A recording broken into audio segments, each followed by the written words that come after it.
Joining us today is Miss Lisa Gu, the National Policy Manager at the David Suzuki Foundation. Ma'am, welcome back to Forum Daily.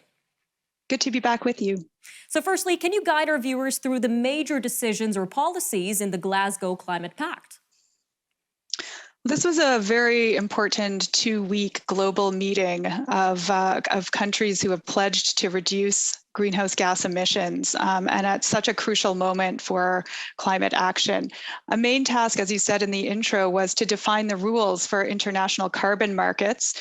And here, COP26 did adopt some basic social and environmental integrity standards to avoid, for example, double counting of emission reductions, and set in motion, at least, the building blocks to develop some systems here.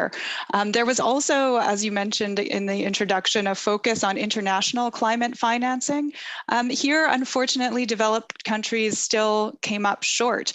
It's been more than a decade now since developed countries pledged $100 billion a year to support developing countries in facing climate change, and developed countries have yet to fully deliver on that pledge. There were some new commitments made, and it is very important to continue a focus on providing that funding, and not only for reducing emissions around the world, because this is a global problem, but also in supporting poorer countries in facing the effects of climate change that have now become irreversible. Another important outcome from the conference was a commitment to return next year with the goal for countries to return next year with the goal of setting more ambitious emission reduction plans, which kind of speaks at the same time to the failure of COP26 to deliver the level of ambition needed to make the kind of difference we need to see. And finally, I would add that apart from the formal program at COP and the formal agreements, there were some very interesting and important side agreements, alliances formed between different countries. Very significantly, an agreement among many countries, including Canada, to end public support for foreign fossil fuel developments by the end of 2022. So that's a faster timeline than we'd seen in previous commitments, and a more comprehensive commitment, and also growing momentum to phase out coal-fired electricity, which is one of the worst climate offenders.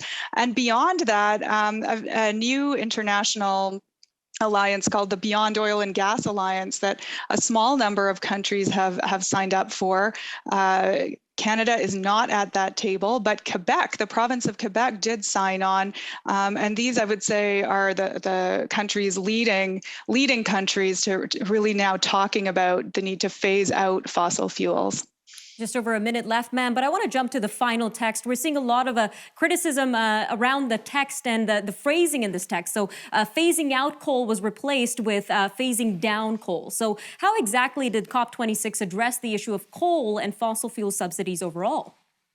Yeah, that was a disappointing compromise for sure.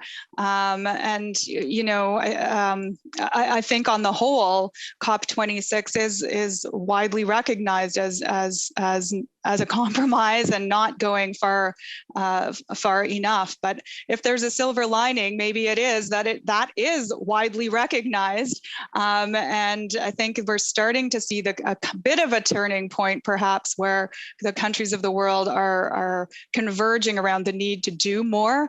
With respect to coal, you know, surprisingly, this is actually the first time that fossil fuels have been named in a COP declaration. So, I mean, it is at least getting us closer to addressing the source of the problem, which is fossil fuels. But that language and those commitments do need to be strengthened. And really, what it comes down to is implementation. So we'll certainly be keeping a close eye on the Canadian government as Parliament reconvenes next week to make sure it delivers on all of its commitments and more to reducing emissions.